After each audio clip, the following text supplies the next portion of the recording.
இப்போது என்னென்னா இன்றைக்கி 3 ப்ரேயர் ரெக்வெஸ்ட்ஸ், 3 ஜெப வேண்டுகோள்கள். 3 ஜெபத்தில் நீங்கள் இன்றைக்கி என்ன போட்டிருக்கு? உம்முடைய வேதம் எனக்கு என் மனமகிழ்ச்சியாக இராதிருந்தால் என் துக்கத்திலே நான் அழிந்து போயிருப்பேன். ஆண்டவரோடு பேசி ஆண்டவருடைய பதில் தான் வேதம், பைபிள் வசனம். நம்ம ஆண்டவர்கிட்ட பேசுகிறது நம்முடைய ஜெபம். ஆண்டவர் நம்மகிட்ட பேசுகிறது அவருடைய வசனம். அவருடைய வசனமும் அவருடைய ஆறுதலும் நமக்கு இல்லாதிருந்தால் நான் அழிந்து போயிருப்பேன்னு சொல்லி சொல்கிறார். இன்றைக்கி டைட்டில் என்னென்னா 3 prayer ரெக்வெஸ்ட்ஸ். In ministering to the Thessalonians, the Apostle Paul prayed for 3 specific requests that serve to show us how we ought to pray for others. மற்றவர்களுக்காக நாம் எப்படி ஜெபிக்க வேண்டும் அப்படின்றத சொல்லி கட்டாயம் நம்ம ஜெபிக்கணும். மற்றவர்களை குறை சொல்லிவிட்டு நின்று விடக்கூடாது. அதான் நேற்று நம்ம பார்த்தோம். மற்றவர்களை குறை சொல்லி அவன் என்னையும் போய் தொலைறான், அவன் அப்படி தான் இருப்பான், நாசமாக போட்டோம், அப்படிலாம் விட முடியாது. நீ கிறிஸ்துவுக்குள் வந்துட்டிங்கன்னா மற்றவர்களுக்காக ஜெபிக்க வேண்டும். அப்படி ஜெபிக்கிறதுல 3 முக்கியமான விஷயங்களை தெசலோனிக்கேயரில் சொல்கிறார். தெசலோனிக்கேயர் 1 தெசலோனிக்கேயர் 3 10 வசனம் முதல் 13 வசனம் வரை. First he prayed that their faith might mature. முதலாவது அவர் என்ன செய்கிறார்னா, அவருடைய விசுவாசம் முதிர்ச்சி அடையட்டும், திடமாகட்டும். விசுவாசம்னா என்ன? நம்முடைய வாழ்க்கையில் விசுவாசம் என்ன ஆயுதமாக இருக்கிறது? விசுவாசம் என்னும் கேடயத்தை பிடித்தவர்களாக இல்லைங்க. ஒரு கேடயம் ஒரு அட்டையில் செஞ்சு அப்படி இங்கிட்ட அங்கிட்ட காற்றுல கிடுக்குன்னு ஆடிக்கிட்டு இருக்கு. அப்படி இருந்தால் எப்படி இருக்கும்? பொல்லாங்கன் எய்யும் அக்கினி ஆஸ்திரங்களை அவித்து போடத்தக்கதாக விசுவாசம் என்னும் கேடயத்தை பிடித்தவர்களாக நில்லுங்கள்னு இருக்கும். அப்போ முதலாவது அவர் என்ன சொல்கிறாருன்னா, நல்ல ஸ்ட்ராங்கான ஒரு கேடயம் இருக்கணும். First he prayed that their faith might mature. The faith of Christians never reaches perfection. கிறிஸ்தவர்களுடைய விசுவாசம் ஒரு காலத்திலும் முழுமை அடைவதில்லை. நாம் தொடர்ந்து அதில் வளர்ந்து கொண்டே இருக்க வேண்டும். ஒவ்வொரு நாளும் நமக்கு பிசாசானவன் சோதனைகளை தருகிறான். இப்போ இங்கே தான் பிரச்சனையே வருது. நேற்று என்ன படித்தோம்? கதை. ஒருவர் கதை எழுதியிருக்கிறார். தேவன் ஏன் நம்மை சோதிக்கிறார் என்று போதகர்கிட்ட போய் கேட்குறாராம். ஒரு விஷயம், தேவன் நம்மை சோதிப்பதே இல்லை. சோதிக்கப்படுகிறவன் தான் தேவனால் சோதிக்கப்படுகிறேன் என்று சொல்லாதிருப்பானாக. அவனவன் தன் சொந்த இச்சையினாலே இழுப்புண்டு சோதிக்கப்படுகிறான். நமக்கு பண ஆசை வந்த உடனே எங்கேயா போய் மாட்டிக்கிறோம். ஆண்டவர் என்ன சொல்கிறார்? அங்கிட்டு போகாதப்பா, பண ஆசை வேணான்னு சொல்கிறாரு. நம்ம பண ஆசை உள்ள போய் மாட்டிக்கிறோம். பண ஆசை உள்ளவர்கள் தங்களை தாங்களே உருவ குத்தி கொள்கிறார்களாம். எல்லாருடைய நிலைமையும் இதுதான். நான் முன்னாடியே சொல்லிட்டேன், போகாதப்பா, பண ஆசை வேணாங்கிறார். ஆனால் நம்ம என்ன பண்ணுறோம்? பண ஆசையில் போகிறோம்.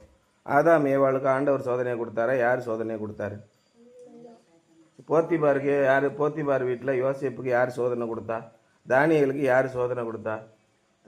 சரி, யோபுக்கே யார் சோதனை கொடுத்தா?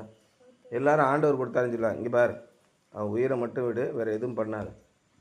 ஆண்டவர் சில கஷ்டமான காலங்களின் வழியாக நம்மளை முழுமைப்படுத்துவதற்காக போக விடுகிறார்னு பவுல் சொல்கிறார். அவர் என்ன சொல்கிறாரு? அதாவது இதில் ஃபர்னஸில் போய் தங்கத்தை மெழுகிறதுக்கு ஒரு காலத்தை கொடுக்கிறார். அது ஆண்டவர் சோதனையை கொடுக்குறாருன்னு அர்த்தம் கிடையாது. நம்முடைய வாழ்க்கையிலே நாம் மெருகேற்றுவதற்காக நாம் அந்த சோதனைகளின் வழியாக செய்கிறோம். அதுக்கு தான் நம்ம பரமண்டல ஜெபத்திலே ஆண்டவர் என்ன சொல்கிறாரு? கடைசியில் ஆண்டவர் சொல்கிறார்ல, எங்களை சோதனைக்கு உட்படுத்தாமல் தீமையின்றி ரட்சித்துக் கொள்ளும். தீமையின்றி ரட்சித்துக் கொள்வதுதான் ஆண்டவருடைய பலனுடைய. சோதனைகள் சிக்கும்படியாக நம்மளை விடுவதில்லை, சோதனையை கொடுப்பதும் அவருடையது. ஆனால் சோதனைகள் வராமல் போவது கூடாத காரியம். அந்த சோதனைகள் யாரால் வருகிறதோ, தேவனால் வருகிறதில்லை, யாரால் வருகிறதோ அவனுக்கு ஐயோன்னு தான் சொல்லிக்கிறாரு. அப்போ தேவனால் வந்துச்சுன்னா தேவனுக்கு ஐயோவா? அப்போ ஏசாதான் ரொம்ப வேதனைப்பட்டார் நிக்கோதேமுவை பார்த்து. எப்பா, என்னப்பா இஸ்ரவேலில் இத்தனை வருஷம் நீ போதகனாக இருந்தால் உனக்கு இது தெரியலையாப்பா? என்னப்பா வேத எழுத்துக்களை நீங்கள் புரியாதனாலே தப்பான எண்ணம் கொள்கிறீர்கள்னு சரிசேற்ற சொல்கிறார். வேத எழுத்துக்களை நாம் நன்றாக புரிந்து கொள்ள வேண்டும். புரிந்து கொண்டு அதற்கேற்றபடி நாம் ஜெபிக்க வேண்டும். The faith of Christians never reaches perfection. ஒரு காலத்திலையும் கிறிஸ்தவர்கள் நான் விசுவாசத்திலே முதிர்ச்சி அடைந்து விட்டேன்னு சொல்லவே முடியாது. There is always need for adjustment and growth. நிறைய பேரை நம்ம அட்ஜஸ்ட் பண்ணி வளர்ந்து போக வேண்டியிருக்கு. நம்மளுக்கு எதிரிகள் வருவாங்க, நம்மளை துரோகம் பண்ணுறவங்க வருவான், நம்ம கூடயே இருப்பான். என் தாயின் மகனுமாகிய நீயே அவன். நாம் ஒருமித்து தேவாலயத்திற்கு போனோம். நாம் இன்பமாக இருந்தோம். இப்பொழுதோ நீ என்ன பண்ணுற? என்னை நாசம் பண்ணே பண்ணுற நீ எல்லா வேலையும். தான் தாவீது சொல்கிறான். எனக்கு துரோகம் பண்ண வேற இல்லை, என் தட்டில் சாப்பிட்ட நீ தான் அவன். ரொம்ப வேதனைப்படுறார். நாம் ஒருமித்து தேவாலயத்திற்கு போனோம். இப்பொழுதோ நீ எப்படி இருக்கிற அப்படின்னு கேட்குறார். There is always need for adjustment and growth. Faith that cannot be tested cannot be trusted. விசுவாசத்தை நீங்கள் சோதித்து பார்க்கவும் முடியாது, விசுவாசம் எனக்கு இருக்கிறது என்பதை நம்பி செயல்படவும் முடியாது. God tries our faith not to destroy it but to develop it. தேவன் சில காரியங்களை நமக்கு அனுபவிக்கிறார் என்றால் நாம் எந்த அளவுக்கு விசுவாசத்தில் நிற்கிறோம் என்பதை காண்பதற்காக. இப்போ ஆபிரகாமுக்கு என்ன பண்ணார்? விசுவாசத்தை அறியும்படியாக அவனிடத்துல சொன்னார், நீ உன் பிள்ளையை போய் பலி கொடுத்துரு அப்படின்னு. ஏன்னா விசுவாசத்தின் தகப்பனாக ஆகுவதற்காக அந்த சூழ்நிலை கொண்டு வந்தார். இந்த உலகம் முழுவதும் எல்லார்ட்டையும் போய் உன் பிள்ளையை பலி கொடு, உன் பிள்ளையை பலி கொடு, உன் பிள்ளையை பலி கொடுன்னு சொல்லவே இல்லை.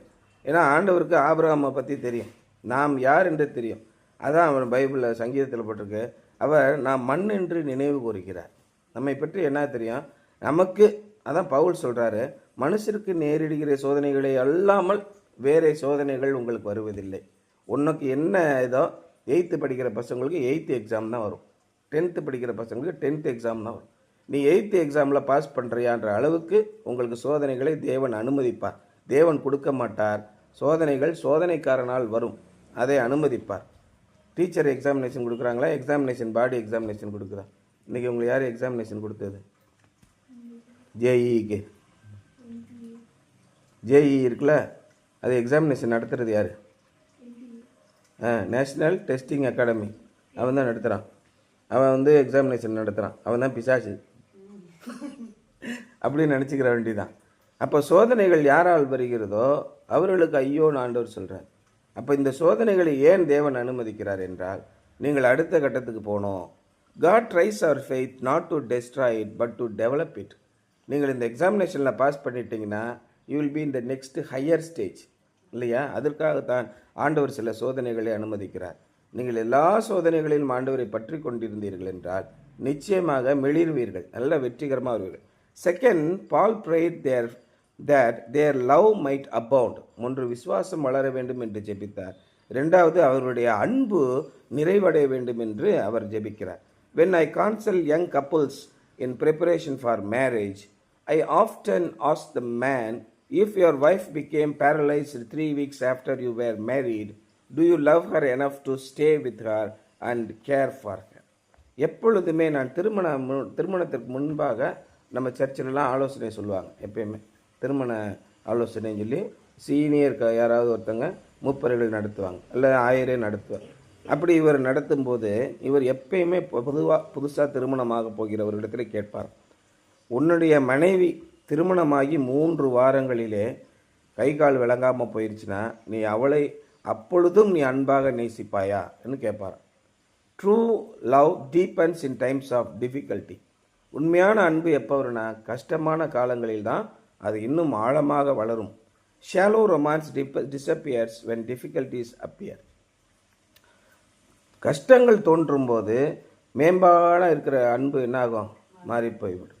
இப்போ நேற்று கூட ஒரு லேடி ஃப்ரம் பாகிஸ்தான்லேருந்து படித்தேன் ஒரு வீடியோ. அதில் என்னென்னா அவள் கல்யாணமாகி 2 வாரத்திலேயே கீழே விழுந்து கை காலெலாம் விளங்காமல் போய் தலையில் அடிபட்டு ரொம்ப ஒன்றுமே பண்ண முடியாத நிலைமைக்கு போயிட்டான். அப்போ என்ன பண்ணிட்டா, அவருடைய கணவர் அவளுக்கு டைவர்ஸ் நோட்டீஸ் அனுப்பிட்டார். வீல் சேரில் உட்காந்துட்டு அப்புறம் ஐநா சபையில் வரைக்கும் பேசி இன்றைக்கி பெரிய ஆளாக வளர்ந்து வந்திருக்கு. ஓவியர், நல்லா டிராயிங் பண்ணக்கூடியது, பாடக்கூடியது அந்த அம்மா. ஆனால் இப்போ அதிகமாக தன்னுடைய முயற்சினாலே அந்த பெரிய சோதனையிலிருந்து வெற்றி பெற்று அந்த அம்மா டைவர்ஸும் கொடுத்துருச்சு கணவருக்கு. அவர் வேறு மனைவியை கல்யாணம் பண்ணிட்டு போயிட்டார். ஆனால் இந்த அம்மா தனி ஒரு ஆளாக படுத்த படுக்கையிலே 2 வருஷம் இருந்து திரும்ப அதிலேருந்து மீண்டு திரும்ப தன்னுடைய திறமைகளால் இன்றைக்கி உலகமெல்லாம் புகழ் பெற்ற அளவுக்கு நிறைய இடத்துல மோட்டிவேஷன் ஸ்பீக்கராக இருக்காங்க. அப்போ இந்த மாதிரி உங்களுடைய வாழ்க்கையில் நடந்தால் நீங்கள் என்ன செய்வீர்கள்? அதான் கேள்வி. அப்போ உங்களிடத்துல உண்மையான அன்பு இருக்கிறதா, போலியான அன்பு இருக்கிறதா? கஷ்டங்கள் வரும்போது நமக்குள்ள டிஸ்பேரிட்டி, நான் கொஞ்சம் பணம் அதிகமாக சம்பாதிச்சிட்டேன், நீ கொஞ்சம் பணம் கீழே சம்பாதிக்கிற, அதன் காரணமாக ஒருவரை நீ மட்டப்படுத்திக்கிறாயா? இதுதான் உண்மையான கிறிஸ்தவ அன்பா? யோசனை பண்ணி பாருங்கள். எவ்வளோ பெரிய விஷயங்களை எல்லாம் கிறிஸ்தவர்கள் பண்ணுகிறார். மற்ற மக்கள் பண்ண பிரச்சனை இல்லை. கிறிஸ்துவை அறியாதவர்கள், நம்ம அதான் சொன்னார், பவுல் சொல்கிறார், கிறிஸ்துவை அறியாததற்கு முன்பு நாம் இந்த பாவங்களிலே இருந்தோம் அப்படின்னு பவுல் சொல்கிறார். ஆனால் கிறிஸ்துவை அறியாததற்கு முன்பு நான் அன்பாக இருந்தோம், கிறிஸ்துவை அறிந்த பின்பு நாம் பொறுக்கிகளாக மாறிவிட்டோம் என்பதான் உண்மை. இன்றைக்கி இருக்கிற நிலைமையை நீங்கள் பார்த்தீங்கன்னா, பண ஆசை மட்டும்தான் எல்லாருக்கும் தேவை, வேறு எதுவுமே கிறிஸ்தவர்களுக்கு தேவையில்லை. எந்த அன்பும் எந்த பண்பும் எந்த பண்பாடும் ஒரு அளவும் கிடையாது. கிறிஸ்தவர்களாக மாறின பிறகு நாசமாக போயிட்டாங்க. சண்டை சச்சரவுகள் படாத பாடு. திருநெல்வேலி பக்கம்லாம் மண்டையை பொழக்கிற அளவுக்கு அருவாள் எடுத்துகிட்டு சர்ச்சுக்கு வந்துக்கிட்டு இருக்கான். அதுக்கு முன்னாடி நல்லா இருந்தான் போல தெரியுது. எவ்வளோ கேடுகட்ட ஒரு வாழ்க்கைக்கு போயிட்டோம். அதான் பவுல் சொல்கிறார், நீ கிறிஸ்தவன் ஆகிட்டேனா அன்பில் மேலும் மேலும் மேலும் மேலும் வளர்ந்து கொண்டே போக வேண்டும். இன்னும் எல்கேஜிலே நிற்காத. எல்கேஜி முடிச்சுட்டு அடுத்து ஃபஸ்ட் ஸ்டாண்டர்ட் போ, அடுத்து செகண்ட் ஸ்டாண்டர்ட் போ, அடுத்து தேர்ட் ஸ்டாண்டர்ட் போ, படிச்சுக்கிட்டே போ, மேலே போ, கல்லூரி படி, மேல் படிப்புக்கு படி. இப்படி அன்பிலே யூ ஷுட் பவுண்ட் அப்படின்னு சொல்லி சொல்கிறார். But true Christians love is shown not only to believers but also toward all men. எல்லா மனிதருக்கும் தெரிய வேணும். நம்முடைய கிறிஸ்தவர்களாக இருப்பவர்கள் மத்தியில் மட்டும் இல்லை, எல்லாரிடத்துலையும் அன்பாக இருங்கள். நீங்கள் அன்புள்ளவர்கள் என்பது உலகத்திற்கு தெரிய வேணும். அதுதான் ஆண்டவர் சொன்னார், நான் உங்களை உலகத்திற்கு ஒளியாக வைக்கிறேன், உலகத்திற்கு உப்பாக வைக்கிறேன். ஆனால் இன்றைக்கி என்ன பண்ணா, கிறிஸ்தவன்னா இந்துஸ்லாம் பேச மாட்டான், அவங்க திருவிழாவுக்கு போக மாட்டான், அவங்க வீட்டில் ஒரு பர்த்டே பார்ட்டி இருந்தால் போக மாட்டான். ஏன்னா இவன் பரிசுத்தவான் குஞ்சு, அதனால என்னுடைய பரிசுத்தம் அனுப்பிடும். அவங்க வீட்டில் அசுத்தாவி இருக்கான். ஏர்மா உன் வீட்டில் தான் அசுத்தாவி இருக்குது. இவன் தான் எல்லாத்தையும் விலகி அசிங்கமான வாழ்க்கையை நடத்தி கொண்டிருக்கிறான். மக்கள் எல்லாம் அன்பாக இருக்கிறார்கள். ஒருத்தன் அன்பாக கூப்பிட்றேன், பிள்ளைக்கு பிறந்தனாலும் வாங்க சார்னு, நீங்கள் இந்து நாங்கள் வரமாட்டோம் அப்படின்னு பிரிவினை பேசுகிறவன் யார்? கிறிஸ்டியனாக தான் இருக்கிறான். ஆனால் பவுல் என்ன சொல்கிறாரு, true Christian love is shown not only to believers, விசுவாசிகளுக்கு மட்டும் இல்லை, but to all men. We love one another, but we also love the lost and the enemies. நாம் இழந்து போனவர்களையும் நம்முடைய எதிரிகளையும் கூட நாம் நேசிக்கிறவர்களாக இருக்க வேண்டும். அதான் கிறிஸ்தவ அன்பு. இயேசு அதான் சொன்னார், உங்களை சபிக்கிறவர்களை ஆசீர்வதிங்கள், உங்கள் சத்துருக்களை சிநேகியுங்கள் சொல்லி சொல்கிறார். அப்போ நீ எல்லா பேரையும் சிநேகிக்க வேண்டியதுதானே? அதான் பவுல் ஒரு இடத்துல ரொம்ப தெளிவாக சொல்கிறார். எப்போ விக்கிரகத்துக்கு படைக்கப்பட்ட பொங்கல் வச்சுட்டு அவங்க சாமி கும்பிட்டு கொடுக்குறாங்க.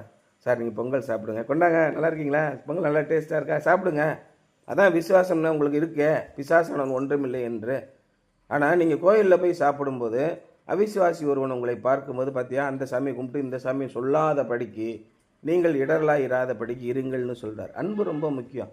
பக்கத்து வீட்டுக்காரங்களை அனுசரித்து போங்க, தப்பு கிடையாது. We love one another, but we also love the lost and our enemies. Abounding love must not be bound. பெருகுகிற நம்முடைய அன்பு ஒரு கட்டுக்குள் இருக்கக்கூடாது. It must be free to expand and touch all people. எல்லாருக்கும் நம்ம அன்பு தெரிய வேண்டும். மலை மேல் உள்ள பட்டணம், உங்களுடைய அன்பு மலை மேல் இருக்கிற பட்டணம். எல்லாருக்கும் உங்களுடைய அன்பை நீங்கள் காட்ட வேண்டும். அவர்கள் வேறு தெய்வத்தை கும்பிட்டால் கும்பிடட்டும், அதற்காக நம் மனசுக்குள்ள வேதனைப்பட வேண்டுமே ஒழிய அவர்களை எதிரியாக பாவித்து அவர்களுடைய சம்பந்தம் கலவாமல் இருப்பதெல்லாம் ஆகாத விஷயம். Paul's third request was for holiness of life. நம்முடைய பரிசுத்தமான வாழ்க்கையை நாம் வாழ வேண்டும் என்பதுதான் பவுலுடைய மூன்றாவது வேண்டுகோள். The expected return of Jesus Christ should motivate the believer to live a holy life. ஒரு பரிசுத்தமான வாழ்க்கை வாழ்வதற்கு தான் ஆண்டவருடைய வருகையை நாம் எதிர்பார்த்திருக்கிறோம். நமக்குள்ளே சண்டைகளும் சச்சரவுகளும் பிரிவினைகளும், ஒருத்தனை பார்த்து ஒருத்தன் நாசமாக போ, நீ இங்கே வராத, என் வீட்டுக்குள்ளே வராத. அதை என் வீட்டுக்குள்ளே வராதுன்னு என்ன அர்த்தம்? உள்ள 2 பணம் செத்து போய் கிடக்கு, நாத்தம் தாங்க முடியலன்னு அர்த்தம். வீடு நல்லா பெருகி ஜோடிக்கப்பட்டு வாசனையாக இருந்தால் என்ன பண்ணுவாங்க? இப்போ நம்ம வீடு குடி போகிறாங்க, கிரக பிரவேசம், வீடு பூரா கம்மன்னு வாசனையாக இருக்கும். எல்லோரும் சந்தோஷமாக இருப்பாங்க. எல்லோரும் சாப்பிடுவாங்க. வாங்க, எப்போ வந்தீங்க, சாப்பிடுங்க, காலையில் டிஃபன் இருக்குது சாப்பிடுங்க, வேறு ஏதாவது டீ சாப்பிட்றீங்களா, என்ன சாப்பிட்றீங்க, அப்படியே சந்தோஷமாக வரவேற்பாங்க. ஏன்? உள்ள எல்லாரும் உயிருள்ள மனிதர்கள் இருக்கிறார்கள். என் வீட்டுக்கு வராதுன்னு ஒருத்தன் சொன்னானே என்ன அர்த்தம்? உள்ள 2 பணம் கிடக்குன்னு அர்த்தம். கிறிஸ்தவ பணங்கள் நாரிக்கிட்டு கிடக்கு. அதனால் பொண கொட்டாய்க்குள்ளே வரவன் எப்படி இருப்பான்? அப்படியே வருவான், கம்முன்னு மூக்கை அப்படியே பற்றிட்டே வருவான். ஒரு மாலையை போட்டுட்டு சரி வெளியில் போய் உட்காருவோமா அப்படின்ட்டு வெளியில் போய் உட்காந்துரும். செத்த வீட்டுக்கு எழுவு வீட்டுக்கு போயிருக்கீங்களா? நடுவு வீட்டில் பணத்தை வச்சுருப்பாங்க. நம்ம மாலையை வாங்கிட்டு போய் அப்படியே போவாங்க, தலையில் முக்காடு போட்டு வாயை அப்படி மூடிக்கிட்டு போவாங்க. கிட்ட போய் மாலையை போட்டுட்டு அப்படியே வாயை பற்றிக்கிட்டே நிற்பாங்க, நாத்தங்கித்தான் வருமோன்ட்டு. அப்புறம் கொஞ்சம் நேரம் நின்றுட்டு வெளியில் போயிடுவாங்க. இதுதான் கிறிஸ்டியன் பணங்கள். இன்றைக்கி கிறிஸ்தவ வீடுகள்லாம் என்ன, பொட வீடுகளாக தான் இருக்குது. எவனையும் உள்ளே விட்டுறாத, நாத்தம் தாங்க முடியாது, அந்த மாதிரி கண்டிஷன்லாம் இருக்கான். இதுதான் கிறிஸ்தவ வாழ்க்கை. ஆனால் ஆண்டவர் என்ன சொல்கிறாரு, நாம் இயேசு கிறிஸ்துவின் வருகையை எதிர்பார்த்து பரிசுத்தமான வாழ்க்கை வாழ வேண்டும்.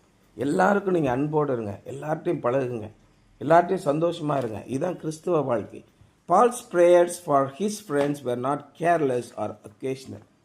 எங்கள் வீட்டுக்கு வந்து எங்கள் அண்ணன் ஜெபம் பண்ணால், ஆண்டவரே பரிசுத்தமாகி தேவனே உமக்கு வணக்கம், நல்லா இருக்கீங்களா சாமி, எப்படி இருக்கிறீங்க? அதான் ஆண்டவர் கடுப்பாயிட்டார்.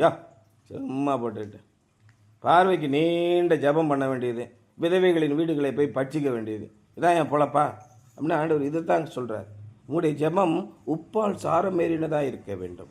அதான் பவுல் சொல்கிறாரு. பவுலுடைய ஜெபங்கள் இதெல்லாம் கேர்லெஸ்ஸாக ஏதோ ஒரு கடமைக்காக ஜபிக்கிறது இல்லை. இன்றைக்கி நம்ம பெரிய பெரிய பிரசங்கியார்களை எப்படி ஜெபம் பண்ணுறான், பேசும்போது நல்லா தான் பேசிகிட்டு இருப்போம், என்ன மாப்பிள்ள சாப்பிட்டியா, எப்படி இருக்கேன்னு. ஆனால் மேடையில் என்னோட ஆண்டவராகி இயேசு கிறிஸ்துவின் பிரசன்னம் உங்கள் என்னை விடோட்டு கொண்டிருப்பதாக, ஏன் பேச்சை மாற்றி பேசுகிறேன், நல்லா தானே பேசிக்கிட்டு இருந்தேன்.